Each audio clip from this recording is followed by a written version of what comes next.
Welcome back. We're listening to Yasmin Hamdan I Remember I Forget, and it's just great. A little bit of trip hop Middle Eastern goodness from the Lebanon. We're on track 6, Vows. Very tricky. Talking of trip hop in its delivery, I think Bristol has definitely played a part in her listening. You know, when the bass and drums kick in, you feel the Lebanon in it though. Great percussion and builds to a euphoric place. Creeping flute just adds the melodic and atmospheric touch.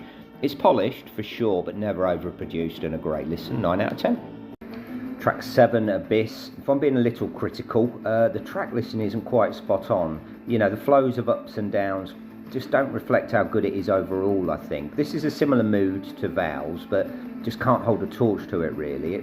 Somehow it's the same, but not quite worthy to follow up, like it's B-side or something. It's a similar sound, but not as sonic. Far from bad though, 7 out of 10. Track 8, More. Perhaps most traditional sounding of the tracks, and I like that. As a foreign listener, you know, I want to step into a more exotic world, and this does that with the vocal style. You know, that's a little alien but enjoyable. Musically, not that much going on really, but the vocals and the melody are the star, and they shine brightly. Maybe a little bit self-indulgent by the end, but, you know, exotic and accessible. That'll do, 8 out of 10. Track 9, Dia 3. Feels a bit of a mess to me, this track, which often means it will grow on me, but this didn't actually. You know, some great sounds, but not necessarily in the right order. Just never quite been able to get my ears around it. Second from last track, I often feel like this. I think it might be a psychological thing, but 6 out of 10.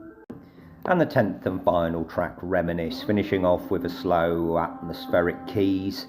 Never mind that on the last track. It's the end of something, but also the beginning, like the sun setting or rising. Could be the music to birth or death. Either way, should take the edge off. Beautiful way to end, 8 out of 10. Overall, exotic goodness is the way I'd describe that, with an engaging fusion of modern electronics and Lebanese roots. I was moved by the emotional depth of tracks like Hearn and essential groove of Shmaali, which I still can't say. Sometimes found the album's flowing consistent, and some tracks like Shadia and Dia 3 less captivating, but overall it's a powerful, atmospheric and worthwhile listen, and you should dig it out whether you're from Lebanon or not, probably, especially if you're not. 8 out of 10. Please let me know what you think. Please like and subscribe. Thank you very much.